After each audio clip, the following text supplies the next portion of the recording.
Hi, this is Jim Cunningham, and we're going to talk about Prop 13 in California, how it benefits us today. So what we are talking about is California's property tax system. And before you just fall asleep on this is really important. So if you're a property owner, you really should understand how property is taxed in California, because it can make a big difference on what you do and what box you check and how long you've had the property. And we're going to go through that. So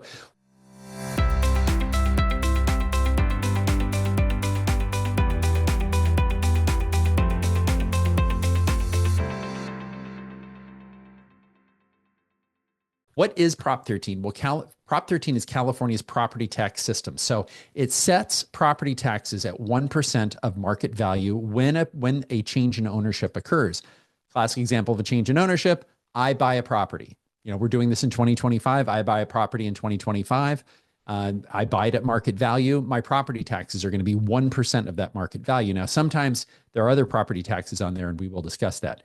Taxes can only go up a maximum of 2% a year. Now, over the last 50 years, real estate in California has gone up on average slightly more than 6% a year. So what happens over time is people who have had a property for 50 years pay a lot less property tax than people who just buy a new home, buy that similar home in this year.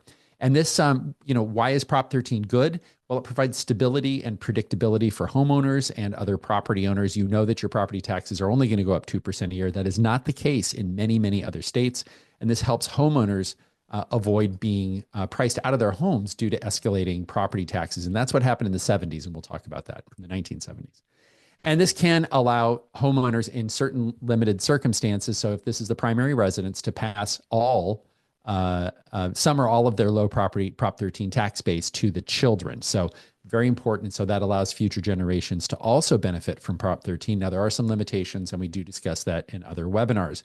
This webinar is really focused on understanding Prop 13 and really what's going on. So I'm Jim Cunningham. I'm a partner at Cunningham Legal. I've been an attorney for 30 years. We have offices throughout the state of California. I'm a certified specialist in estate planning, trust, and probate law. I'm also involved in the program that certifies certified specialists. So you have to take an extra bar exam to be a certified specialist and have essentially positive reviews from lawyers and judges.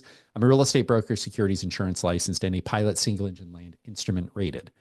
These are the lawyers in our firm. We are dedicated to all things for the peaceful transfer of wealth between one generation and the next, while minimizing taxes and legal fees, believe it or not. So we're in the business of making sure your legal fees are as low as they possibly can be. And this is a disclaimer. This is very important. This is not legal advice. I'm going to be going through California's property tax system, which is very complex and cryptic and arcane and has really weird rules. And watching this video is no substitute for legal advice. But I hope by watching this, you will have a better understanding of how property is taxed, the benefits that you may have from Prop 13, and how kind of not to mess it up. That's really important. So I want to start with a tale of three condos. Now, this happens to be where I lived as a child. This is Todd Ranch in Ventura, California.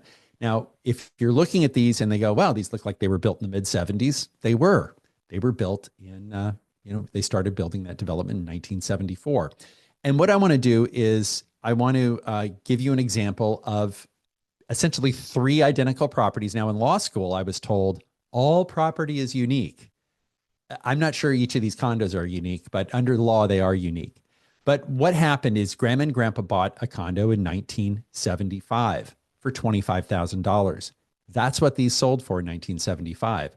Mom and Dad bought their condo in 2000 for a number that I didn't put up there, but it was more than 25,000, but we'll get to that. And then a daughter and spouse buy a condo right next door to each other in 2025. Each condo is a 3-bedroom, 2-bath, 1,449 square feet. Each of these condos has different taxes. So Grandma and Grandpa's assessed value, because they bought the property a long time ago, and it's only gone up 2% a year, their assessed value is $67,000. The property taxes are $673. Mom and Dad bought their property 25 years later. Their property taxes are $2,000. And the daughter and the daughter's spouse bought the property in 2025, and those taxes are $6,000. And what I'm trying to communicate is the value of holding property for the long term in the state of California. The longer you hold it, on average, property has gone up over 6% per year Taxes only go up 2% a year. So that 4% delta compounds over the years. And what we're talking about is 50 years ago when grandma and grandpa bought this property for $25,000, that assessed value has only gone up 2% a year. Well, meanwhile, these properties trade currently in 2025 for $600,000. So you have three properties that are essentially identical, three different taxes, and these are it's obviously a significant difference. I mean, daughter and spouse are paying almost 10 times what grandma and grandpa are paying. So we're going to talk about how this came to be. We're going to talk about how it works. So here's a brief history of California's Proposition 13. So back in the 1970s, it was a period of rapid inflation and high unemployment. Economists and policymakers during this time, during the 60s and 70s, were under the belief that higher inflation could lower unemployment. We then ended up with stagflation. And for those of you who lived through that, we all know that that's not the best idea. In 1970, California's unemployment rate was 7.2%, which was 1.5 times higher than the national average. And in 1975, it was even higher. So what we had is increasing prices and really sort of a weak labor market. So that was the 1970s. And rising property taxes, home prices went up. Thousands of local governments were levying property taxes on properties in their jurisdictions. So what does that mean? And we'll talk about this in the next slide. Each county set its own taxes. Each little fire district set its own taxes. So this was all handled on a local basis. The statewide average property tax was 2.67%. Think about that. Think about the value of your house today if you live in California. And what would 2.67% look like? We'll have some slides that detail that. So California home prices tripled in the 1970s, from 1970 to 1980, and many longtime homeowners, particularly seniors who had fixed incomes or limited incomes, faced the prospect of being forced out of their house, quite frankly, because they couldn't afford the taxes. When your taxes triple, you're making difficult choices. And so what happened? The taxpayers revolted. The Howard Jarvis Taxpayers Association is still around. It's a California-based nonprofit organization.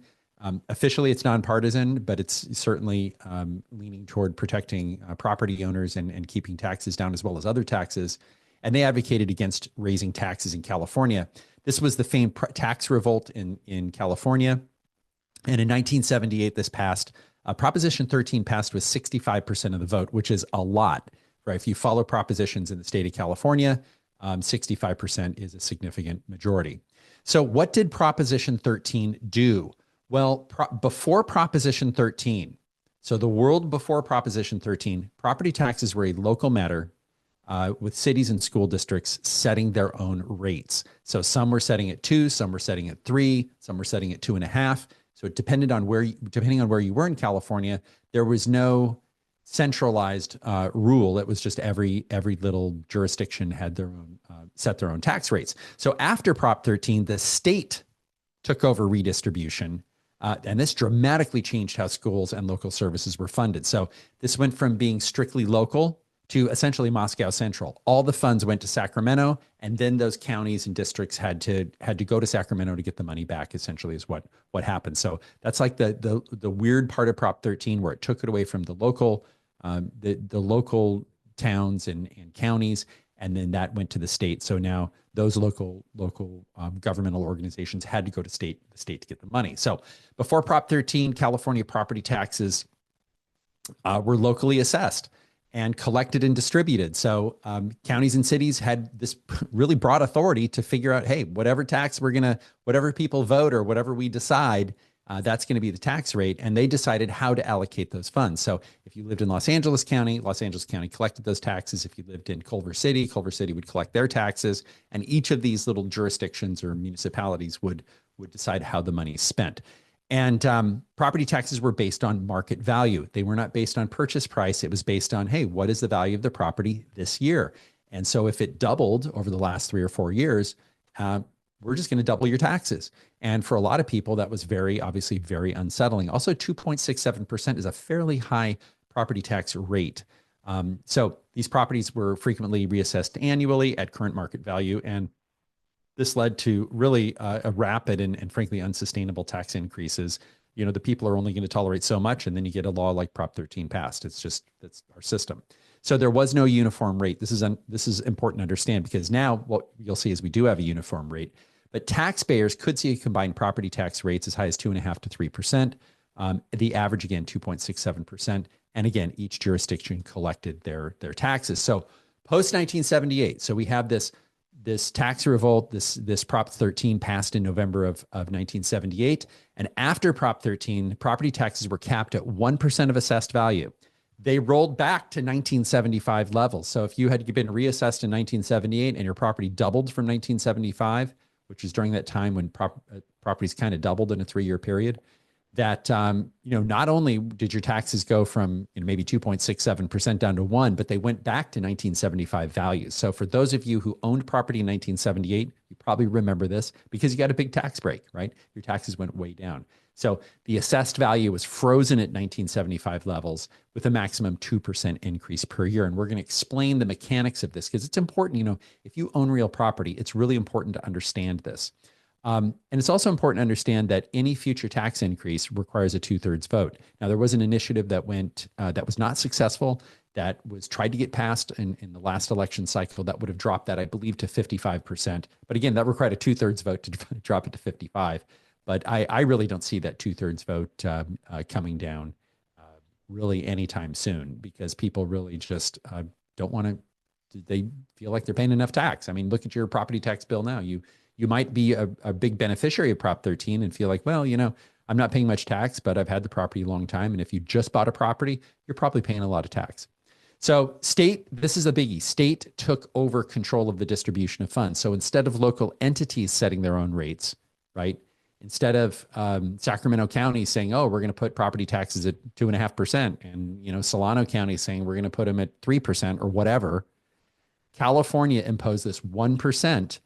And it stripped those localities of having more than 1%. Now, you might say, well, Jim, my property tax bill is more than 1% of the assessed value. That's because if 2/3 of the voters pass a bond measure, maybe a school improvement measure, if 2/3 of the voters pass that, yes, your property taxes can go up. There are also what are called parcel taxes. You might see like vector control or some other parcel taxes, where they might be charging you $50 or $2,000 or whatever the number is on a per parcel basis. So we have ad valorem taxes, which is from the value of the tax, or from the value of the property. So that tax is derived from what is the value of the property, the dollar value, and the taxes are going to be a percentage of that. That's a Latin term, ad valorem, from the value. And then you have other parcel taxes, which are, it may be based on the square footage of your lot. It might be based on it being a lot, but then those are typically fixed amounts that don't change with the value of the property. So what this did is this caused a shift in school funding because schools were previously heavily reliant on local property taxes. State funding had to increase through the state's general fund. So what happened is the local revenue went down and that money just went to the state. And so the schools needed to get funded. They had to go back to the state of California and collect that money. So cities and counties lost control over property tax revenue.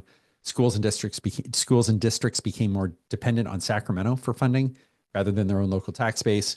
And some local services really struggled with shortfalls, and this has kind of been chronic since 1978. I think we all see this in our local communities. Oh, there's not enough money to this. There's not enough money to do that, and so a lot of this stems from passage of Prop 13 and the change. And I'm saying this not in a political sense or good or bad sense. It's just that it changed, right? Because you used to be able to tax properties of whatever you wanted, whatever the voters would tolerate. And now it's 1%. So the governments have to look at other sources of revenue. So what's a recap? Property taxes are capped at 1% of value when there is a change in ownership. So when that property sells, death is a change in ownership. And this is a big gotcha. So if mom and dad die and the property gets reassessed and you don't tell the county, right, and you're the kids, it used to be the kids inherited the parents' property taxes, and now that's kind of gone with Prop 19, except for the home and in a limited exception, the home and farmland. But when mom and dad die, that is the change in ownership. If you don't bother to tell the county for a year, they're going to retroactively increase your taxes, and we do cover that in other webinars. And it's the importance of really having legal counsel when somebody passes away, so that you don't step in it and really aggravate your jerk brother, who you're not even going to have Thanksgiving dinner with anyway. But you don't want to aggravate the jerks in your life because they can make it really difficult on you, even more difficult. So property taxes are based on the fair market value at the time of the change in ownership. So whatever the fair market value is, and some people will say, oh, Jim, well, can't we just sell the property for $1? And yeah, if it were that easy, everyone would do it. You can't just sell the property for less and think your property taxes are going to be lower. It doesn't work that way. What happens after you buy your property? There is something called factored base year value, and you might see this on your property tax years. It'll say base year value or factored base year value. That is the original purchase price, and the factored base year value is adding that 2% every year. And we'll have an example in another slide on that. Special taxes require 2/3 of voter approval, so this would be additional property taxes. And then Prop 13 directed the state on how to allocate the property tax. So a little bit complex formula on what were they spending back in the day, what were they diminished by. But again, this is a tussle that happens on the state level for counties to frankly, to get money to fund these services that they used to be getting from the people in their own districts. So under Prop 13, a property's factored base year value is the assessed value at the time of acquisition, adjusted annually for inflation with a cap of 2% a year. The property's value can only increase 2% a year. Now, if the property goes down in value, there's a proposition that lets you reduce that taxable, that amount of tax, that happened in 2008. We saw that go down. The problem is the county can catch up. So people say, well, Jim, my taxes went up more than 2% in a given year. And then I ask people, well, did your taxes not go up 2% in prior years, or did you get a decrease? Well, yeah. Well, there's a makeup provision so that for our purposes, just get it straight in your mind. The government can increase your taxes. It's the lesser of inflation, or 2%. And we haven't seen less than 2% inflation in a long time. So it's going to be 2%. I would just budget that 2% increase every year. So let's look at an example. Here's an example of Prop 13 in action. Very simple example. A $300,000 property, property's assessed at $300,000. That can increase to $306,000 the following year. The property tax base, the factored base year value, goes from $300,000 to $306,000. It's capped at 2%, even though the property may have gone up $50,000 in a year. So your $300,000 property, the government, the county will say, well, we can only increase your factored base year value by 2%. So the assessed value of your property is going to go from $300,000 to $306,000, even though the property is $350,000. You're not going to be taxed 1% of the $350,000. So pretty important benefit, and that's saving some real dollars. So again, Prop 13 fosters predictable, stable taxes over time, shielding all property owners, big property owners, small property owners. Chevron, Disney, those are big property owners in California. They also benefit from Prop 13. So we'll talk about that. Counties with, and the way this worked is, this is a per resident revenue on property taxes. And you can see the darker and if you're looking at this on YouTube, the darker the image, the more tax revenue per resident. And these tend to be in wealthier counties. And you've got some Bay Area counties, Napa, Marin, San Francisco, San Mateo County. They tend to have the highest per capita tax revenue because the properties tend to be worth the most in those areas. So again, Prop 13 really shook this up. Prop 13 caused a massive drop in tax revenue for the locality. So it went from $40 billion down to $20 billion. It cut in half. So this was a real budget gap for the local jurisdictions, and they had to rely on the state general fund to have those tax dollars flow in to cover their expenses. That's one reason why we have a higher income tax in California, is because, well, we have a higher income tax because the government's spending money, but with the property taxes that went down, that shortfall has to be made up somewhere, right? Because you still have kids going to school, you still have a fire department that needs to be funded, and police department. So these are very important services, and these municipalities and counties relied on the state for that. So how does Prop 13 benefit us today? Well, Prop 13 limits the assessed value as the property increases in, it limits the assessed value as the property goes up in value. So your taxes aren't going up over time. They're not going up nearly as fast as the property value. So most years property goes up. Well, property goes up and property goes down, right? If you're watching this, you might have lived through 2008, which was a drawdown in the real estate market. So values went down, but over time it is more than 2%. Some years it's 30%. Some years it's -5%. But when you average it all out, the market value goes up and the assessed value is lagging because it can't go up like the market value can. So without Prop 13, income taxes would be based on the current fair market value. So if Prop 13 was repealed, which I'm not going to be repealed, okay, I don't see that happening. That would be, a lot of people would be upset with that. So if you're worried about losing Prop 13 through some type of government action for your own property, that's very unlikely. In California, especially in desirable areas, property values really have risen dramatically over the decades, and we're going to have some examples of that. And Prop 13 creates a shield against these market fluctuations, this rapid increase in market value for long-term owners. So if you live in an area that has seen rapid price appreciation, and this is typically urban or coastal California, you're not going to be hit with those taxes that go up just because your house went up.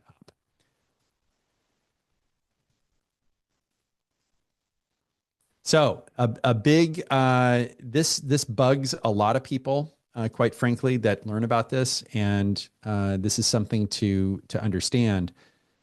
Commercial companies, and I mentioned Disney and Chevron. I'm not picking out Disney and Chevron. It's just that they're big companies that are big landowners in California. They have really benefited from Prop 13. And we're going to have an example here in the next slide. But commercial property is treated the same as residential property. So we've been talking about homeowners. We've been talking about condos. We've been talking about, grandma and grandpa and mom and dad. But if you're a business, or if you own a business or run a business, or if you have a very large publicly traded company, these entities, these companies do benefit from Prop 13. And in 2019, the California Legislative Analyst's Office estimated that the commercial property loophole, as they call it, cost California between $8 and $12 billion per year in lost revenue. This is a lot of money. So I don't see that changing in the near future. There was a ballot initiative for commercial properties to effectively reassess them. It did not pass. So Intel owns a piece of land in the heart of Silicon Valley, has a current value of about $2.50 a square foot. Across the street, assessed value of $2.50 a square foot, which is $100,000 an acre. Across the street, it's $126 a square foot, right? So look at that. That's almost it's 50x. Disneyland paid 5 cents per square foot for 500 acres. If the land was reassessed in 2025, Disney would pay around $10 million more in taxes to Orange County. So their tax bill was $101 million, and arguably it should be $11 million.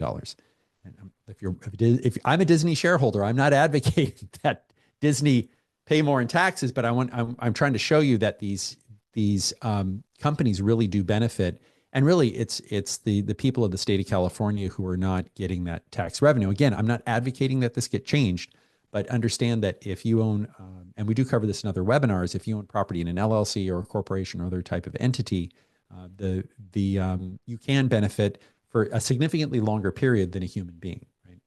So when big corporations buy property, the property is generally never reassessed. Right? So Disney, Chevron, that property is just never reassessed. For a lot of different reasons. Again, we covered this in other webinars, how that works. But 100 years from now, this property will be reassessed if the law stays the same. So let's talk about the difference between having the benefits of Prop 19 or not. Let's say Charlie buys a home in San Francisco in 1975 for $50,000. And if you know anything about San Francisco real estate, you're probably thinking to yourself, oh, I should have bought something back then, right? Because it went way up. Property taxes, without Prop 13, would be based on the fair market value each year. And in 2025, let's say the market value is $1.2 million. The taxes would be based on $1.2 million at 2.67%. The taxes would be $32,000 a year. Now, there are many parts of the country where if you own a $1.2 million home, the taxes are in fact $32,000 a year. So Texas is one of them. They tend to have, again, it's depending on where you are in Texas, your property taxes can be up to 3%. So, this is real in other parts of the country. Now, Texas doesn't have income tax, but if you're not making a lot of money, you're not paying much, if any, in California income tax. So in this example, without Prop 13, $32,000 a year. With Prop 13, the assessed value is $134,000. The taxes are $1,345, not $32,000. Now, I got to tell you, if you inherit this home, right, your taxes aren't going to change much because under Prop 19, you can inherit this home and exempt in 2025, $1,066,000 in reassessment. Your property taxes are going to go up. I don't even think they'd go up. the way the numbers work out. So this is an example. If the parent lives there, the parent dies, the child moves into the house, child owns the property, those property taxes, if you file your BOE 19P, BOE, Bravo Oscar Echo 19P as in Papa, form with the San Francisco County Assessor, those taxes, you will inherit that Prop 13 tax base from the parent. It's important to understand that what happens in the real world is, parents pass away or parents give you the house, and then the child notifies the assessor. The assessor will send out a supplemental bill. You have to pay that. And then they wait to process the paperwork, and then they issue a refund. So your taxes are going to be higher for a while, but then they'll come down. But under this example, this property would have a very small, whatever, 166,000 plus 134. I think that equals 1.2 million. I don't think there's a reassessment. So that's a good deal under Prop 19. Delta buys a home in Pasadena for 200,000. The property taxes would be based on the market value each year. By 2025, the market value is 1.5 million. And that would be 40,000 a year, right? It'd be 40,000 a year for a $1.5 million property. But because Delta bought this house in 1986 for 200,000, those taxes only go up 2% a year. The assessed value is 432,000. The taxes are 4,300, not 40,000. And that's a big, and I do have a little typo there in the orange box, but that's a big difference. Purchasing if you buy a home in 2015, so you can see where I'm going with this. Without Prop 13, Echo buys a home in Sacramento for $700,000 in 2015. By 2025, the market value is $1 million. The taxes are $26,000 a year. It's 2.67% without Prop 13. With Prop 13, the assessed value is $853,000, and the taxes are, and again, ignore that orange box because I didn't put that in correctly. The taxes are $8,500 a year. So instead of $10,000. So a little bit of a benefit. The closer you are, the closer you bought the property to today, right? 2015 versus 1986 versus 1975, the less of a benefit Prop 13 is. And so we have a graph here on the benefit. So the longer you hold the property, the bigger the benefit. Again, so, hey, how high are property taxes in California? In 1978, they were 2.75%. And they're just different in other states. Texas has high property taxes. The East Coast has high property taxes. So something really to pay attention to. Prop 13 in the income tax trade-off. So a lot of people say, Jim, California is this high tax state. I'm out of here. California does have a high marginal rate, and we'll see if you make a lot of money, you pay tax. But if you make $50,000 a year, I think you're paying like $800 in tax. You actually might be paying more in other states, and we do cover this in other webinars. So we have a top marginal rate of 13.3%. That's the highest in the country. We have 9 tax brackets from 1 to 12.3%. If you make over $1 million, you got to pay an additional 1%, and that gets you to the 13.3%. Texas, Nevada, Wyoming, South Dakota, Alaska, Florida, Tennessee do not have state income tax. And many other states, it's in the 4s and 5s. And Arizona just dropped theirs to 2.5. This is actually it's a big deal if you're a higher income earner. If you make $1 million a year, obviously it's a big deal. Let's say you make $100,000 a year. Not so much of a big deal. Say you make $100,000 a year and then you sell your business for $10 million, right? You've been working hard. You haven't been making much money, but you've built a business. The capital gains tax rate is the income tax rate. So not only if you sell your business, you might be paying 20, 23%, 23.8% with net investment income tax. Federal tax, you're going to have to pay another 13.3 state on top of that. So I would say it's the income tax is a big deal if you're a high income earner. It's a really big deal if you go to sell your business. And there's some things you can do to minimize that tax. And that's one of the areas that we help our clients with. So what about the best of both worlds? Can you keep your house and its low taxes, but you move to a no income tax state? So Victor has gross taxable income of $1 million. Victor's got a $6 million home in Newport Beach with Prop 13 taxes of only $36,000. Without, if it was currently reassessed, it'd be $60,000 at 1%.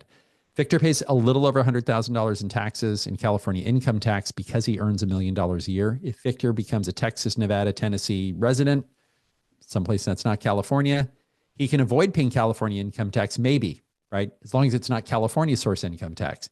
If If he's a W-2 earner and he moves to Texas, he can keep his, this is very important, he can keep his Newport Beach property taxes. Now, he could rent that property out. Of course, he'd have to pay California source income tax. But it's very important to understand, even if you leave California, you don't lose your Prop 13 taxes. Those taxes only get lost when there's a change in ownership. So California, not yet. California has not imposed extra taxes on people who don't live in California. This benefits everyone, whether you're a California state resident or not a California state resident. If you're a resident of Texas, for example, you're still going to benefit from Prop 13. Well, is it worth it? If you're in California and you're thinking of leaving, is it worth it? I will tell you, it is hard to overstate the natural beauty of California.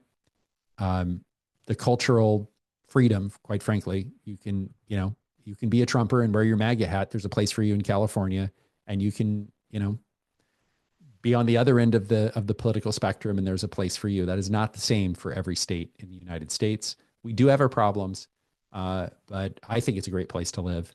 And we have a few videos on should you retire in California, the case for retiring in California. We get a lot of clients who move from other states to California to retire.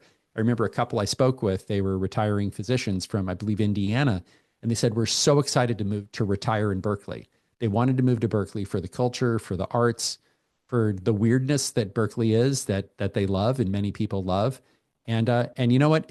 California is not for everyone, and some people choose to leave. But here would be just a word of not legal advice, but just an insight. If you're going to leave, I would not sell your property right away, unless you have to. If you're committed and you're saying, I'm going back home to Tennessee, that's where I'm from, that's where my family is, okay, that's different. But if you say, I'm just really tired of California and I just think I need a break, I don't know if California is for me in the long haul, I might want to be in Florida, don't sell your real estate, okay? Hold on to that, because once you sell it, broadly speaking, you lose that Prop 13. So if you sell that Newport Beach house, if Victor sells his Newport Beach house and then has a change of heart and buys another house, he may not be able to keep his Prop 13 taxes. Now, there are some exceptions under Prop 19, but broadly speaking, if you sell those properties, there's a high probability you would lose your Prop 13 tax benefits. So that benefits people who have owned property for a long time. So what we typically counsel clients is if they say, gee, I'm going to move to Idaho, and that's a popular place for people to go. I'm going to move to Texas, to Arizona. Hold on to a house that you may want to live in, and either leave it vacant, have some relatives live there. If you leave it vacant, by the way, you may lose your fire insurance coverage, which is a big deal. You might rent it out. You might have one of your kids live there or a friend, but try living in the other state first, because a lot of people try it and they come back. That's not everyone, but many people say once you leave California and sell that property, it's really hard to get back in. And if you lose that Prop 13 tax benefit, you need to model that out financially. What does that look like? Are your taxes going from 600 to 6,000? And that may be a deal killer for you, and that may render you unable or unwilling to come back to California because of that added expense. So the recap, how Prop 13 benefits us today: provides certainty. This removes the fluctuation in property taxes as values go up and maybe down. It removes that uncertainty. And then also the local municipalities and counties could increase taxes just to a higher rate. This limits assessment to 1% plus a 2% add every year. So this 2% increase in assessed value. And this established vote threshold. So taxes require a 2/3 vote of the legislature or the people in order to raise taxes. So very, very important. It used to be not 2/3. So very, very important protection for California taxpayers. We have office locations in Northern and Southern California that are within driving distance of many, many people who live in California. We are coming on March 20th. We will have a webinar on retirement pitfalls to look out for. So gotchas in retirement. I know a lot of people are thinking about retirement. A lot of people are retired. If you are not thinking about retirement, you should. Even if you're 22 or 20, you need to be thinking about it, because the longer you have to plan, the longer you're thinking about it, the more options you have, and frankly, the greater financial freedom. So, don't go buy that latte for $7 at Starbucks, okay? Save that $7 and make yourself a cup of coffee at home. I do want to mention briefly the Corporate Transparency Act. There's been a lot of back and forth on this. It's federal law was effective January 1, and Trump tried to veto it, was overridden on the veto, and this is during his first term. What this is a bill that requires reporting to the Financial Crimes Enforcement Network of who owns interests in an LLC. The Treasury Secretary has come out and said this will only be enforced if there are foreign owners of these entities. So I just want to give you an update on that. The law says you got to report. So we're lawyers. We're sworn to uphold the law. Treasury says they're not going to enforce it with respect to U.S. Or non-foreign owners of LLCs. I'm leaning toward just go ahead and report it because you don't want the Treasury just to change its position or its policy and you're unaware, and now you're subject to a over $600 per day penalty per entity and potentially 2 years in jail. So if you're watching this on YouTube, please subscribe to our YouTube channel, and we will now open it for questions. If you're watching this on YouTube, please stay tuned because another video will magically roll right after this one.